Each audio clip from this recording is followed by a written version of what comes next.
What happens when a chemist and lifelong martial artist decides to treat his money problems like a science experiment? Today, I'm talking with profit coach and fractional CFO, Dan Bamper. This is the Your Next Success podcast, and I'm your host, Dr. Carolyn Sagal. I am a life-first career coach and strategist on a mission to normalize questioning your career, because I believe each of us is made on purpose for a purpose only we can fulfill. The longer we live out of alignment with who we are, what we do best, and why we are here, the more we miss out, and the more the world misses out on what only we can give. The Your Next Success podcast is where we explore how to build a career that truly fuels your life. We talk about self-discovery, smart job search strategies, professional growth, and you will hear stories from people who have navigated big career transitions themselves, so you can create a life-first career and become your own version of authentic success. Dan Bamper didn't start in finance. He started as a kid in northeastern Pennsylvania who loved martial arts, music, and science. That curiosity led him to a PhD in chemistry, years of teaching high school and college, and co-owning a martial arts studio that became a real business with real financial problems. When the dojo started bleeding money, Dan used the only framework he trusted, the scientific method. He taught himself financial systems, engineered a turnaround that added roughly $150,000 in a year, and then took that same process to build his next chapter. Today, Dan is a profit coach and fractional CFO and the founder of Black Belt Ledgers, where he helps seven-figure contractors and trades owners stop living paycheck to paycheck, understand their numbers, and start paying themselves like real CEOs. In this conversation, Dan and I walk through a full career arc that will feel very familiar to you if you've ever wondered, is this really it? In this episode, you'll hear how martial arts helped him through burnout in grad school and later became the foundation for a 270-student dojo and a different kind of leadership. The long, messy path from teaching and research to a high-impact role at a nuclear waste repository and then into a fractional CFO business. How he uses data, simple systems, and the scientific method to help business owners keep more of the money they make. And why sales feels different when you see it as problem-solving and service, and how that shift opens the door to both profit and peace of mind.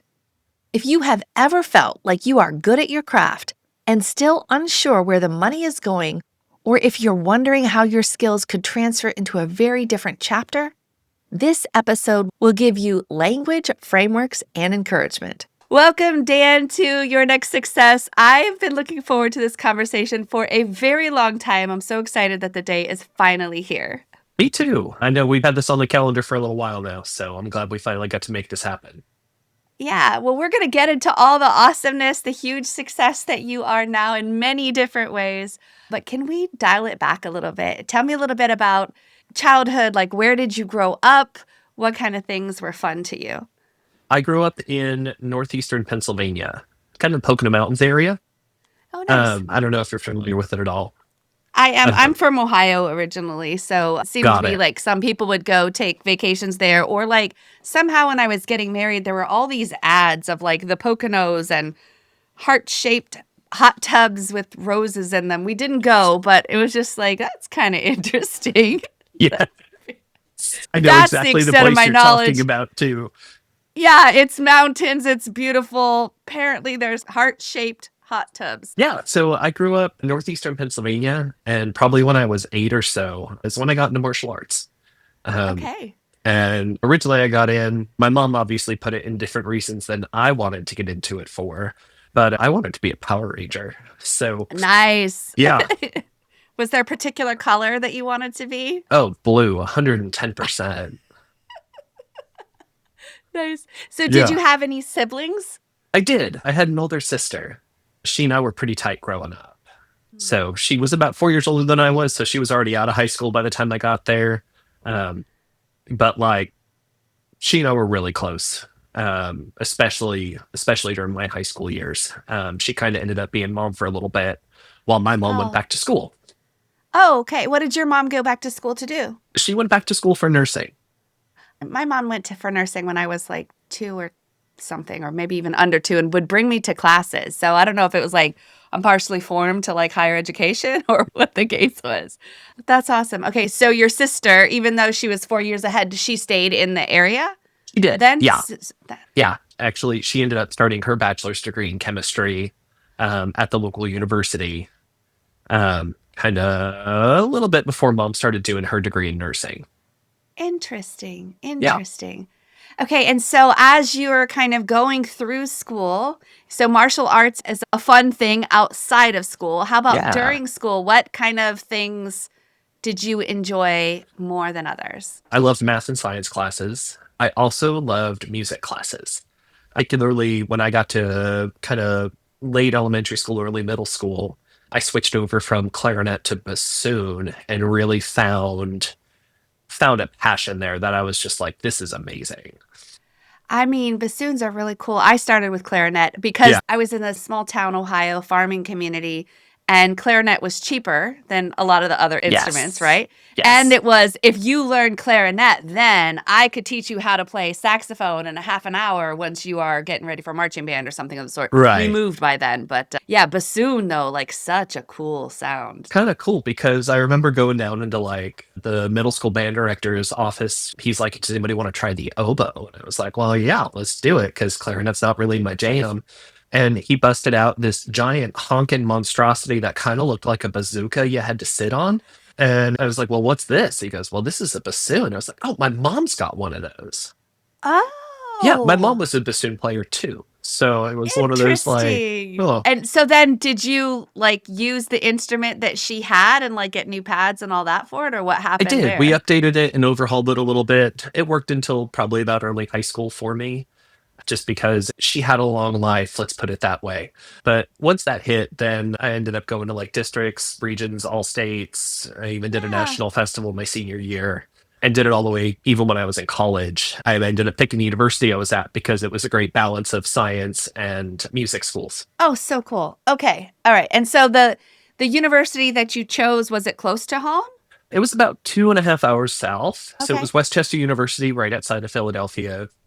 Go Rams. The absolutely dynamite music program, one of the best chemistry programs in the state. They even had like a forensic and toxicological chemistry program. Oh, cool. Yeah. And just top notch across the board. Awesome. And were you still doing martial arts during all this time? No, not by the time I went to college. I couldn't find a school that I liked.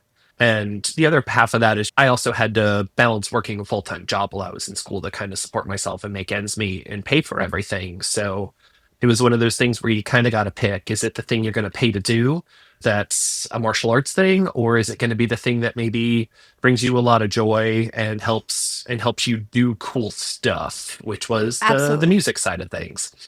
Yeah. And so what kind of job did you have then? So I started off as a photo tech at the local Walgreens, Oh, nice. and ended up working my way over into the pharmacy because I thought I maybe wanted to go to pharmacy school for a little bit. Um, Working in a retail pharmacy rid me of that illusion very quickly. But Tell me more about that. Like yeah, what I loved the compounding side of things. I loved like the patient service side of things. There was a lot of great problem solving that went into the job, especially when I found a lot of the parallel skills. I ended up settling on chemistry for my major in college, um, and so there were a lot of parallel skills in compounding and everything else. So, like on the technical side, I was like, pharmacy seems like a great application of this in a way that's going to be meaningful. Um, but man, let me tell you, being used and abused in a retail pharmacy setting, like y'all be nice to your pharmacy techs because mm, they work their butts off. They hustle for little to no thanks in a system that's really broken on its own because the most mm, important thing they say is patient care, but sometimes it feels like it's their bottom line and their payroll dollar. gotcha. Yeah. Gotcha. So you're working at this retail pharmacy and then going to school in your off hours and having this beautiful passion of doing chemistry related coursework. And did you end up getting like a minor or anything in No, music, or did you stay with it throughout college? I did. I even did it Wow. through grad school for a couple of years too Oh, and ended very up cool. kind of hitting the burnout range. I was getting calls about every other week of, hey, can you come in and sub? Or can you come in? We need a second or a contra, or we need a principal for our concert we have coming up in 2 days. And it's like, there's too many. Yeah. Yeah. Yeah. Right. And you really Yeah. learn the value of saying no to protect your time. Absolutely. Yeah. Absolutely. So how did you choose where to go for grad school? Well, that's a good question. Originally, I thought I wanted to go down to OU to work with a natural products chemist, because it was pharmacy adjacent. It was drug Hmm. design, natural products discovery. Um, and I quickly found out that that lab is a lot more about structural identification and separations. And I was thinking maybe I wanted something a little more synthetic. So that way, Mm. instead of isolating one molecule from the whole batch or the whole plant, I thought I wanted to make it instead. Okay. Okay. Okay. So I ended up, I still ended up at OU, the University of Oklahoma. In 2010, I moved, from southeastern Pennsylvania down this way. Um, but I ended up working in a materials lab and ended up being split between them and a catalysis lab. Interesting. Yeah. Yeah.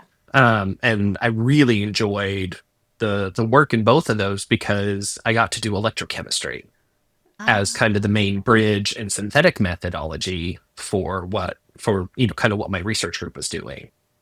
And what was your specific research on then? So I had the ultimate long-term goal to marry two ideas together is to create like a sugar-powered electrochemical enzymatic fuel cell that could also trigger a deoxydehydration reaction of kind of vicinal diols in a molecule, kind of take it from, like an ethylene glycol down to ethylene is kind of the simplest Yeah. model that I can give you.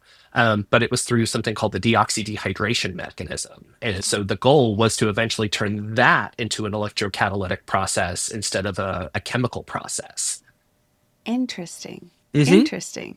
And So, now were you working, you had an assistantship, I imagine, for grad yes. school? Yeah, I So had a your teaching grad school, assistantship. yeah, okay. So you got a teaching assistantship, your stuff is paid, you're teaching labs as a payback. Are you having to work any other jobs at the same time? Actually, yeah, I can say this now that I'm not under their contract. Yes, I was moonlighting on the side. I kind of continued my pharmacy tech piece just to make ends meet. Um, Gotcha. because you get the great promise of grad school, and things have very much changed since then. But when it comes down to like, yes, we'll pay you for a teaching assistantship. This is what the annual salary looks like. What's not included in that letter is you're still responsible for your out of state fees. Oh. And so that ended up being a really sizable chunk of the income that was coming in. I was like, oof. Yeah, yeah. Yeah. So that's been reformed since my day. But yeah, that was a little hard to balance. So we had to fall back on some old skills to make it happen. Okay, and now were you doing anything music related or martial arts related during this stretch? Yeah, so I was playing for the bassoon studio down at OU, Yeah. and ended up doing, kind of as needed piecemeal stuff. And over time, they just kept piling up and piling up and piling up. And I was like, I can't do this anymore. It got to the point where my boss kind of gave me the talking to of, you're giving me 2 days notice that you can't make a group meeting because they literally just asked you, I was like, here's the email. I promise I'm not making this stuff up. Yeah. Have you considered telling them no? Ooh. I was like, heard. And so, as part of the way to kind of combat burnout, I was like, I need to go do something for me again. I was still working that job on the side, still working my teaching assistantship, having to meet my own coursework and research requirements, And what was burnout looking or feeling like? feeling like I just didn't want to anymore. It was like, Hmm. let's just burn it to the ground and walk away. Hmm. And I was Hmm. like, that's not okay. It kind of came down to, no, that's not an option. This is your future you're building. This is an investment you have to make. There are things you can do to find joy in other activities. And I ended up finding a martial arts school. Again, kind of going back to my roots again of like, this is something I really enjoyed once upon a time. And it reminded me of the power that I always had. Ah. You still want to be the blue Power Ranger. Oh, yeah, I'm 37 and I still want to be the Blue Power Ranger. Like, come on. That's awesome. Okay.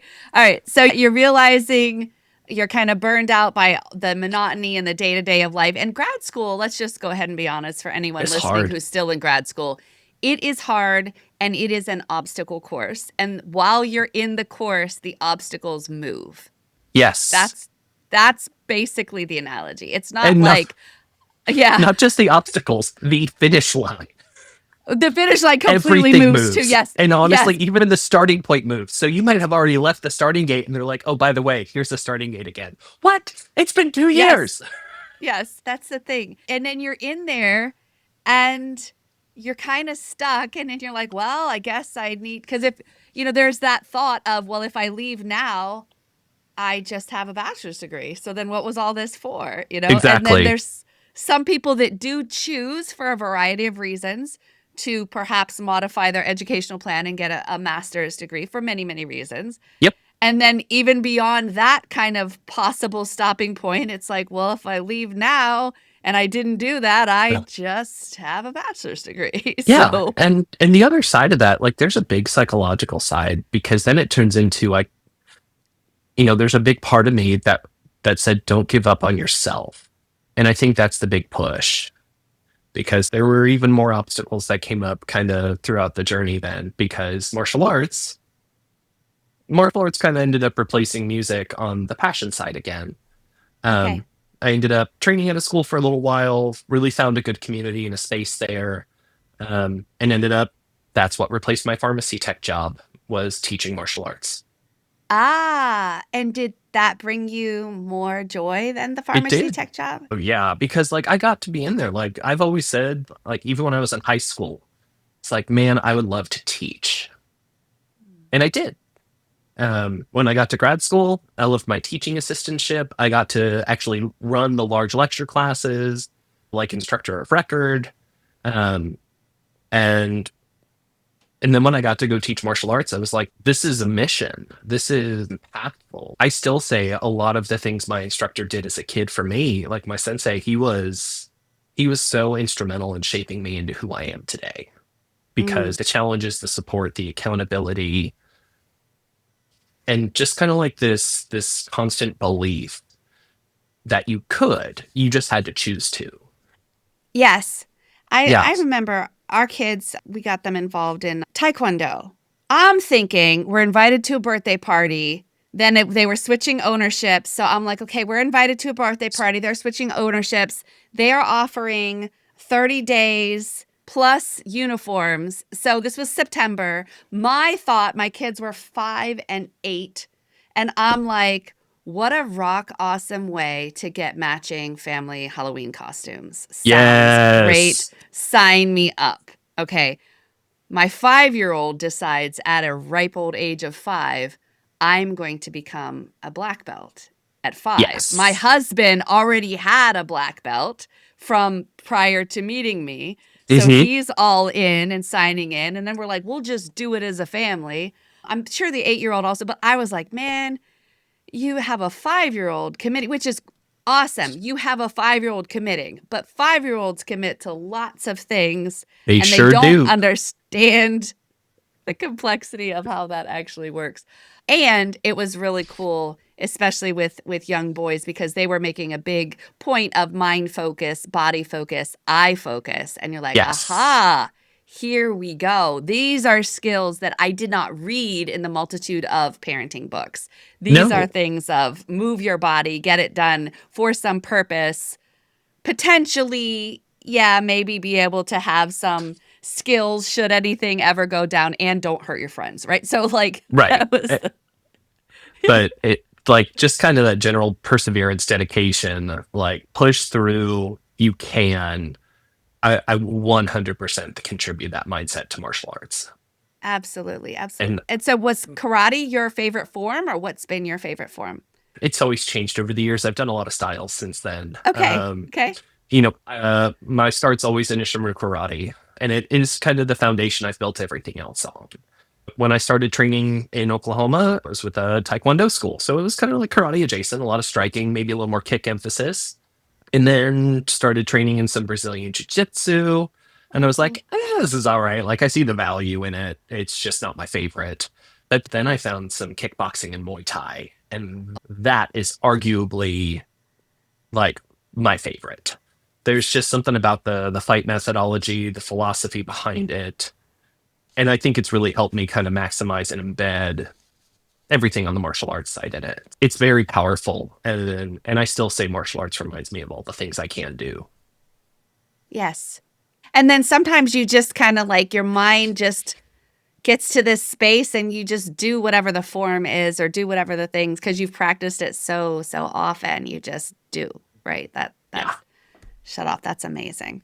Okay, so you're going through grad school, you're realizing you need an outlet, you find that outlet, then tell me about kind of finishing grad school and then what happened. Oh, okay. So the obstacle course changed again because I ended up working at the martial arts school for about maybe a year and a half. And then we ended up with an opportunity to go open our own. And so in my fifth year of grad school, as I'm starting to write my dissertation, I open a martial arts school. How'd that come about? How did that possibility become a dream, become a reality? Because you're a Well, grad student, right? yeah, With I'm a still grad out of student. state fees. Yeah. Or Yeah, maybe still not out by of that state. time. Yeah. No, still out of state fees. And so it turned into like, I had a very small emergency fund that I had worked up and built up, and we bootstrapped hard. We found a small space to kind of work in and rent. And who is we? So I have two other business partners that I'm still with today, Uh-huh. Kevin and Bridget. And so the three of us kind of took what little bit little bits that we had, and we opened it up. And how did you And meet we them to become trusting enough to become business partners? we were all teaching together at that school. Ah. And so when we ended up parting ways, um, that's a whole different story for another podcast. Um, but we ended up finding out that instead of buying the business from kind of the current owner, we were like, let's just go open our own. It can't be that hard, right? Famous last words. But no, we bootstrapped it and we made it work. So we did a lot of pre-enrollment sales. We did a lot of kind of grassroots guerrilla work to just get out there and meet people and host events and spread the network and everything else. We had a very supportive group of folks when we first opened. Absolutely amazing. And we were able to open our doors with 33 students. Wow. That's Yeah. pretty impressive.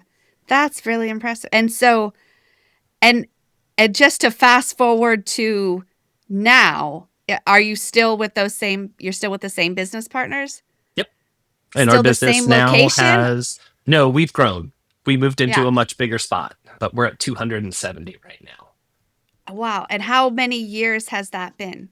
We're coming up on 11 years in March. Wow. That's Yeah. amazing.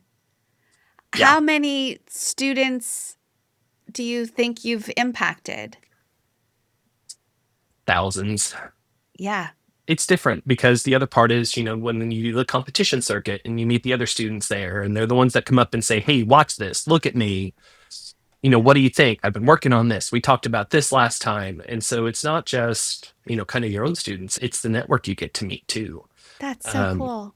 Yeah. And I've been fortunate enough where other instructors trust me with their kids to come in and run a seminar or two for them even. That's so cool. Yeah, it's been a genuinely humbling and empowering experience to do that. So this side interest passion thing started at 8 years old, still today is going strong, and you Yep. turned that in a period of time from just an interest to then a business interest and passion. Yes. And what happened to chemistry along the way? Oh, along the way, it's always been there. When we opened up, I was like, I need to make more money. This ain't gonna work. Because I also didn't have like a paycheck anymore coming from martial arts school. Yep. Oh, yep. Because all the tuition went to Everything paying is your rent stuff. and making Yes, bills yes. and everything else. So I ended up going to teach high school chemistry for a couple of years with the local school district. That's cool. Got my alternative teaching certification because Yep. I just filled out the piece of paper to get my master's degree along the way. Used my master's degree to say, look, I have I have experience doing this. I'm a subject matter expert. Let me teach. So I taught for a couple of years with the local school district. Oh, that's cool. Did you And recruit then students from there? indirectly, yes. It was more Yeah. along the lines of the relationships you make there. People learn more about what you do. And they're like, hey, can you? And yeah, come on in. Come try a Yeah. class. Tell me what you think. You don't just pressure to sign up or nothing. Nice. And there were some kids that came in for one class, some kids that came in for 5 years. Wow. Yeah. Wow. That's cool. That's super And cool. a couple of years after that, there was an opening at the local community college for a tenure track chemistry professor position. And I went up, interviewed for it, and got it. And was like, this is another level up. This is great. And ended up teaching there for about 4 or 5 years. Wow. I That's so was, cool. yeah, I also got to build in like, here's everything I've learned about general organic and biochemistry. And the main reason they hired me on was to build like a GOB nursing course. Oh, Um, cool. and so you went through all the principles of general organic and biochem in 15 weeks. Talk about that's a Herculean lift. Ex- Yeah. Exactly. And if there's nurses that have had to do that, I want them to take care of me, Agreed. right? That's it. Because that was the first class they took as their science requirement. Wow, what a Yeah. nice And so awakening. a lot of these folks walked in 10, 15 years after not being in school. And it's like, here's one of the most intense classes you'll ever have to take. Day one, go. Wow. Yeah. Wow.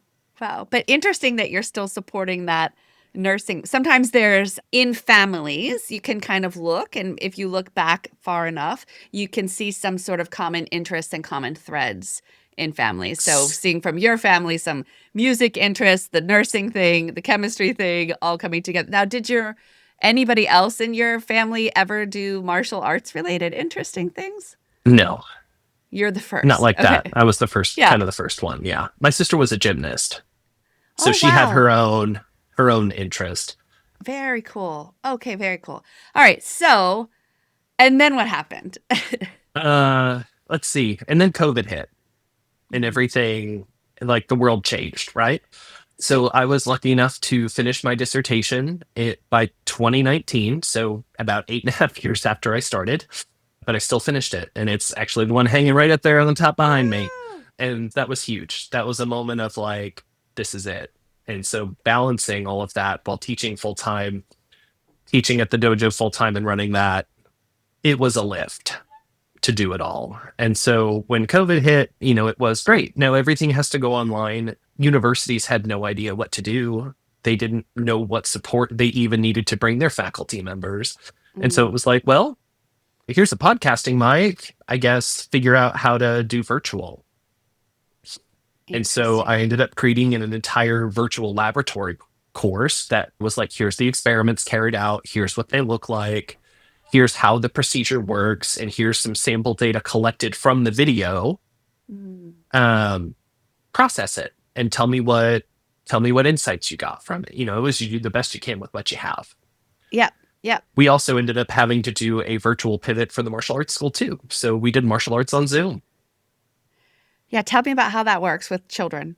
That was You know? an experience, a lot of kind of figuring out as we go. But we had it set up. It kind of looked like an old school Denise Austin workout video where you had like the main instructor up front plus like 2 or 3 people in the back doing the same motions with them. We also had like a really big screen TV up on the wall and the computer hooked into the TV. So we had an instructor up there watching, the 25 plus windows on Zoom for a class, and they would have a whiteboard. And they would hold up a cue card for like the lead instructor to say, hey, Johnny, you're doing a great job. I love how high that kick is. Or they would even keep like, hey, some of those mind focus, body focus, and eye focus skills that you talked about earlier. Yeah. It would be like, oh, hey, little Bobby, eyes up here, focus on us. Wow. Yep. Yep. Yeah. So yeah. While who knows what's happening in little Bobby's arena. Exactly. So that was an experience. We also even made it where like, hey, these kids are doing great. They're still showing up. They're still putting in the work. And so we would say like, great, send us a video of you doing these things so we can tell if you're ready for your next rank requirements. And then we did a drive-through belt ceremony where Oh, we would give out wow. belts through the car windows to the That's kids. awesome. That's Yeah, awesome. it Yeah. was. Yeah. Our kids were still at that time. They had started earlier. It took them a while, but we also, in it was good. When our kids started, it was not a McDojo.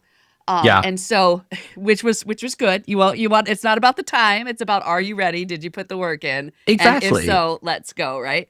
But yeah, they had some of the one-on-one kind of testing with masks or outside or something. And Yeah. we pulled all that in too as restrictions let up a little bit. Imagine what your life would be like if your career aligned with who you are, what you do best, and actually fueled the life you want. At Next Success, we support all ages and stages through career transitions, from students exploring majors or careers to job seekers actively searching or reimagining their next move to professionals committed to self-awareness and leadership growth. Stay connected and explore what's possible at nextsuccesscareers.com and follow Next Success Method on LinkedIn, YouTube, Instagram, and Facebook. Yeah. Now, how long did the online virtual classes thing happen for you? Because we're in North Carolina. Our regular schools were shut down for over a year. Virtual classes for us at the martial arts school lasted about 6 months, but we had like a capped reservation system, a new schedule that we rolled out to try to get everyone in for at least 1 to 2 in-person classes a week. When it came to the teaching side, that almost kind of became the new standard. And it took almost a year before we were back for in-person labs.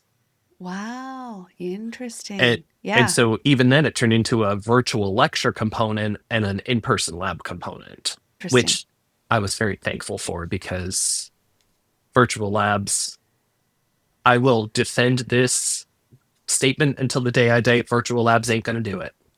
Yeah, it's not a spectator sport. It's not. No, Some of the science stuff is not you a just have to spectator learn sport. by actually doing. Yeah. Exactly. It's like, how And do you you're the teach one someone that a put it titration? together. Yeah. Absolutely. Right. How do you know, yeah, where to turn that? Exactly. Yeah. And through all that and having to navigate it, support the rest of the department doing it, because I was the youngest one there by like 30 years. And there was a generation of faculty still very resistant to tech. Their online course was read the textbook, answer these questions, and that's your learning. And so like there was a lot there, and I was like, man, I hit the burnout again with teaching, because there was continuously no support. Like I even remember the university president. All right, so like Oklahoma timeline here, like the OKC Thunder game being shut down. It was like the Friday before a spring break in 2020 was kind of like the moment Oklahoma remembers for COVID being real, or COVID like impacting the entirety of existence. And literally the Thursday before, the university president was standing in front of the faculty senate and was like, so do you guys think this is going to be a problem, or what do we do? And I was like, we have plans A, B, and C at the martial arts school ready to go, because this is our business. Yep. And, They're what do you mean figuring you that on don't the have fly. one? And so my martial arts school kind of guided the university's online policy strategy. Even bigger impact that you're making, though. That, and there is something to be said for process improvement and continuously looking for that next thing, data-driven faculty teaching guidelines. But when it's the same class every semester for years, it ends up feeling monotonous, and like there's nothing, kind of sucks the fun out of it, Yeah. Yeah. And so at that point, it was like 21, I started looking for other opportunities. What interested you at that time then? What did you choose to do? Anything that got me out of teaching is the embarrassing answer there. Anything that got you out of teaching chemistry, right? Like not the martial arts side? Or were you also burned out on the martial arts side?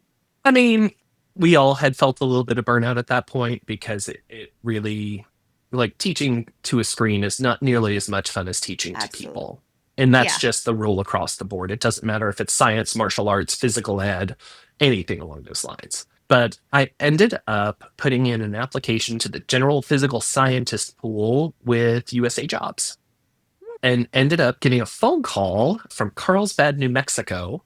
And the manager on the line was like, "Hey, I got your application. I work for a deep geologic nuclear waste repository in southeastern New Mexico.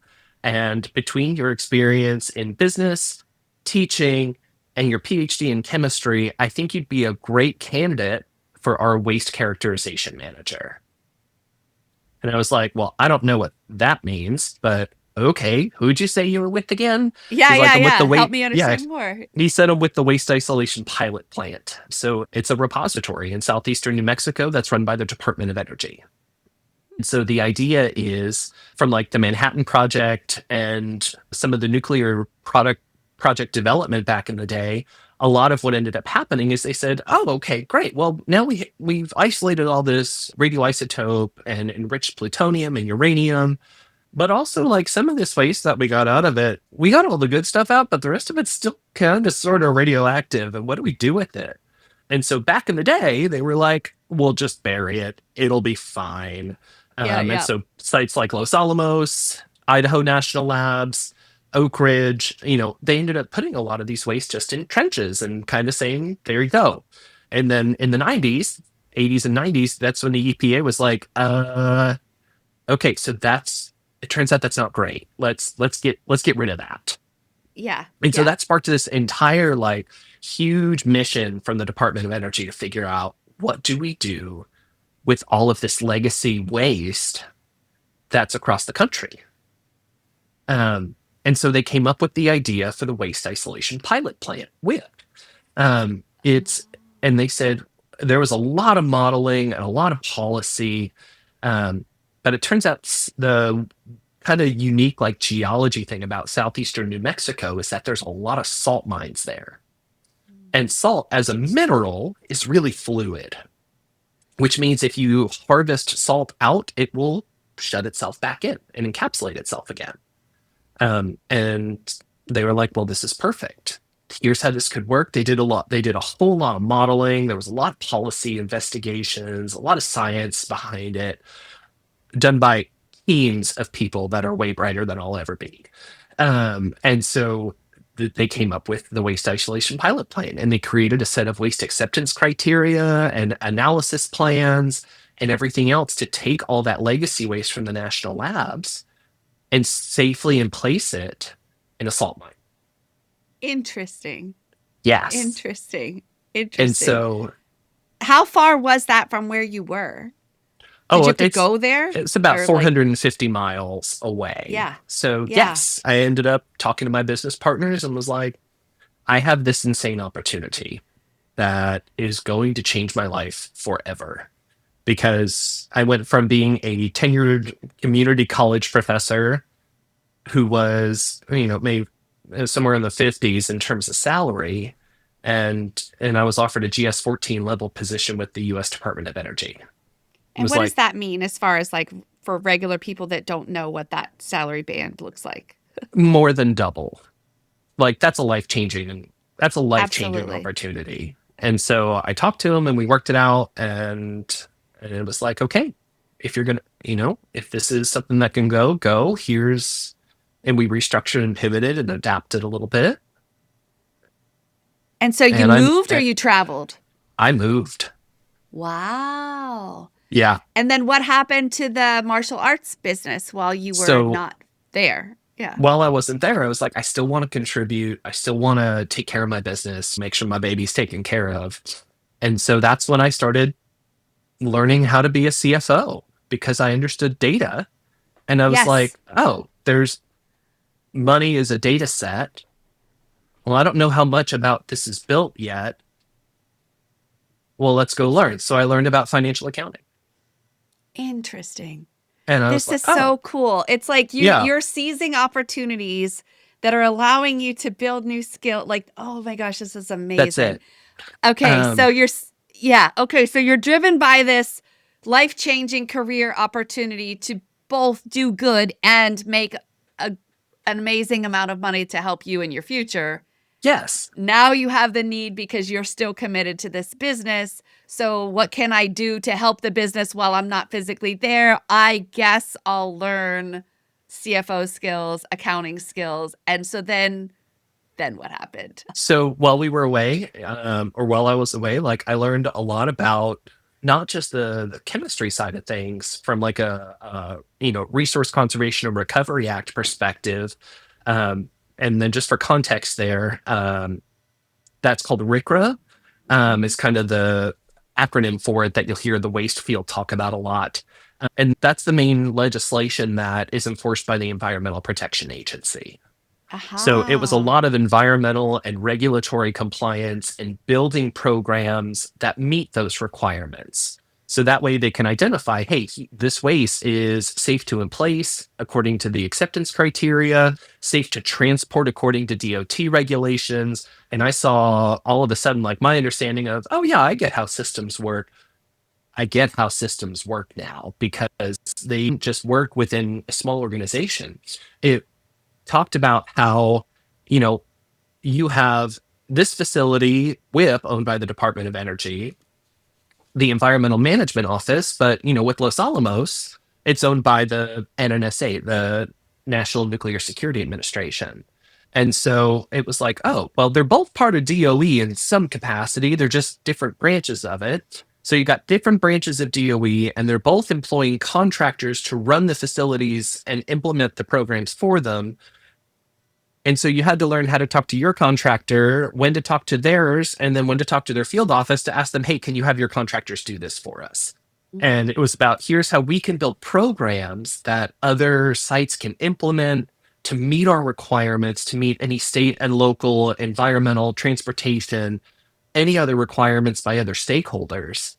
And of course, use my chemistry background again as the technical person in the office to go, yes, that method of testing or experimental nature does meet the requirements, and here's why. Or this experiment does answer the questions we have about the waste. Interesting. Yes. Super interesting. Yeah, Super interesting. Yeah. really cool job. And I traveled a lot because of it. So, I got to go out to like Oak Ridge National Lab, Los Alamos, Idaho, places where they had these huge, like impactful parts of our history and still have some of the most cutting edge science to this day. Hmm. And there's an entire team of incredible technical experts that are out there that, continue to amaze me with their dedication to like what they're doing as terms of a mission for our country, but also like how they're impacting their local communities, because they're getting to the point where what was a super fun site, which is where the EPA is like, hey, this is super dangerous. We can't have this here anymore. They Right. did the work and they de-escalated that and made it no longer a super fun site. And so they're cleaning up the country. They're, creating new science, but they're also having to do it all on a budget that is like minuscule because nobody cares about trash. Right. Right. Until 20, 30, 40 years later, then there's clusters, and then they wonder. Even then, it's like, well, we don't want to spend $30 million on this cleanup project. Can we do it for $3 million? Oh, let's get creative. And again, they've been able to do some absolutely amazing things. And there's been a lot of cool science that's come out of the necessity for waste. Yeah. Interesting. Okay. And so then you at some point left that phenomenal opportunity. What led to that? What led to you saying, I think I've had enough fun. Thanks all. And now. The old joke about corporation work where it's like the reward you have for great work is more work. Yes. I ended up covering about people's worth of work, and there wasn't an end in sight to it. Got you. And so I was like, I'm stretched too thin. And honestly, I miss home. Yeah. I miss my school. I miss my team, my community there. And so I ended up, working it out with my field office where I was like, hey, I don't really want to live here anymore. I don't like this area. There's nothing here. I have to travel all the time. And I ended up leaving the field office and shifting over to the technical support contract. So I'm still kind of indirectly involved with that project, but more on the technical support side, which lets me work remotely. Gotcha. And as I was working through there, and building my financial accounting skills, CFO data analysis, kind of becoming, having to build my own financial systems and work things for the martial arts school, I realized that other business owners had the same problems that I did. Yes. Or they were like, What were the problems? like, why is it, well, how come, well, I made a credit card payment. Why doesn't that show up on my profit and loss statement? Or why is it like I'm making loan payments, credit card payments? I bought a $10,000 and that's not showing up on my profit and loss either. Like, what's the problem here? And I was like, well, that's just the way the financial accounting system works. You're paying a liability or you're buying an asset, and these things don't show up on your profit and loss report. They're going to show up on your cash flow summary and your balance sheet. And so it turned into like a bookkeeping offer where I then sat down and said, here's how you read these. Here's how you get these numbers apart. And they started asking me questions like, well, okay, well, how can I do mine better? Oh, well, here's what's worked for me. Oh, this works for you too. Great. And that slowly grew itself into, what I do now as a fractional CFO. So I help small business owners keep more of the money they make. And I do that by installing great accounting systems in their business, but also help them with other systems like collections, invoicing, bill pay, vendor management. I'll also help them with kind of predicting and writing their business's future too. I pulled the data from the entirety of the business, not just the financials. We'll be able to get data on their marketing and sales pipelines, how efficient their operations are being, their staffing ratios. We're going to take a look at just installing accounting systems, but, billing and collection systems too. So that way money was consistently coming into the business. We would take a look at their operations and make sure they were spending money efficiently. And then we would talk about the way they manage their money with like debt management, as well as like credit cards, loans, financing, and which options were best for them. And that all turned into like telling the business's future and saying, well, yeah, you're going to make $500,000 next year. And here's how you're going to do it. You're going to have this many clients, which means you need to talk to this many people based on your close rates. And this is what you need to put in for your marketing budget. And then it go, well, great. And it just kind of led itself to like these new questions that just kept coming up. Well, here's what I do. Does it work for you? No? Let's go back to the drawing board. And then all of a sudden it turned into this scientific reiteration process of hypothesis, test, collect data, feedback, regenerate hypothesis, and go through the whole process again. So now it's almost like a business science instead of chemistry. Oh, that's so cool. Okay, so you have these skills that you're developing based on your necessity to want to be located in a different section of your business. Then you start helping other businesses learn what you, but how did you find those other businesses? Was it just word of mouth, people being like, asking you, or how did that?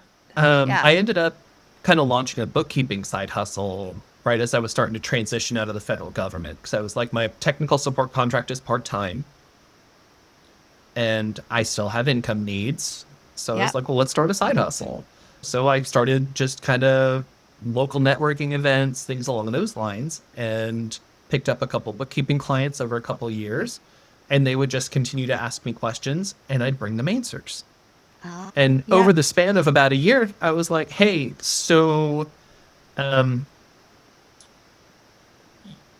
only did you make more money this year, so, you added $300,000 to your revenue, you also added $600,000 to your profits because of these systems. And they're like, yeah, man, you've really changed how I operate and the way I do business. And it was like, oh, there was the moment of, I'm getting an insane return. Item one, let's increase our prices a little bit. And two, let's just change the nature of the offer. So it's still a done for you bookkeeping component for your business to keep your finances organized. But then we leverage that data we take that data set we create and use it to drive that feedback cycle inside the business. That's so cool. Yeah. That is so cool. Yeah. Okay. So at what point, what's the right point for a business to come to you for this? Because you have to have, garbage in is garbage out, or garbage Yes. hidden or mitigated. I But like still, how much data does someone need in order to have enough for you to help them? Honestly, they need to have a bank account. Okay. That's it. Okay. Yeah. And that's because, at the thing I'm realizing is at different levels of growth inside of a business, they have different needs. Yeah. So if you're still kind of in your launch phase, so you're under about 10,000 a month, your focus is sales and you need support for sales and you need to track your sales pipeline. Yeah. And so when you hit that first 100,000 mark, it's like, well, now there's a lot of money moving through my business. Maybe I have to get a credit card to help with my cash flow needs. Well, an Excel sheet becomes a little more complicated when you've got more than one type of account. Yes. And so that's when you start moving into more sophisticated accounting software. And if you start looking at something like QuickBooks, that's a bit of a steep learning curve. And when you're already an established business with work to do, it's hard to find that time to do it. Yes. So I always advocate, usually when you hit around 75, 100,000 is when you should start outsourcing your bookkeeping for a little bit. Mm-hmm. And whenever someone outsources their bookkeeping, I can do their books for them, or we can add on what I call like my small business accelerator. And so that means that, hey, you get your bookkeeping done for you, and we're going to get a growth plan as a done with you. And so it's almost kind of like a bookkeeping and a business coaching offer all in one that makes the data really crystal clear so they understand the story. And how much and so what if someone is outsourcing their bookkeeping stuff, what do they send you for you to then make sense of it? How much stuff do you have to keep track of, actually? That's a great question. So the way I work it with my clients is I kind of have like a standard questionnaire. I consolidate everything into a very simple dashboard that says, here's the way your business makes, spends, and manages money. And so if they send me their bank and credit card statements at the end of the month, I can generate everything I need for the spending and managing money part, like with profit and loss, things along those lines. And all I do is send them a simple Google form, and they're going to create, and I help them create like a weekly financial ritual where they're tracking any important information about their sales pipeline.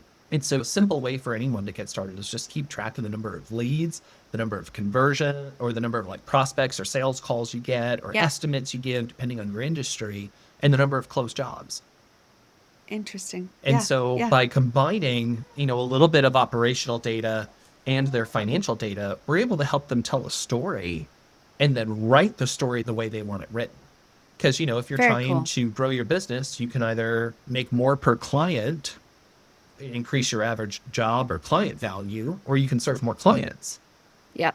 Is really what it comes down to. And so there's different strategies that inform you and different numbers that inform you which one to take. Very cool.